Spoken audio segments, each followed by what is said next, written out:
Assalamu alaikum hormatly adamlar, hormatly vatandaşlar, yurdun içindekiler, yurdun daşındakiler.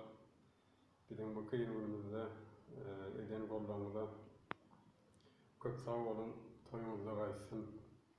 Yurdun içinden, yurdun daşından, dünyanın her yerinden yürüteceğim ettiler, SMS yazdılar, gollayanlarınızı ayttınız, komentaryalarda yazıpsınız. Köp sağ olun adamlar.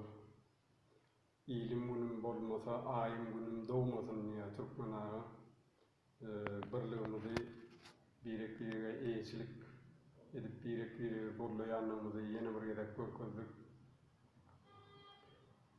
Bizim bu eden doğru işimizi Türkmenistan hükümeti bir başka ters yollara ulanıp karalamak istedi. O sebeple doğan arkadaşlarımızı, dosyarlarımızı o yerde baskı altına, zulüm altına koyup bizi bu işten el çekmemizi istedi. Biz yollamayı düşünmeyeli, yolunu sayılan hakiki halk yolumuzdan, hak yolumuzdan iyi de dönecek adamlar değil. Zalimin zulmunu boyun eğip yaşayacağımıza, madarımızda şerefimiz bilen yatanımız has boğudur halkımız için, vatanımız için, geleceğimiz için.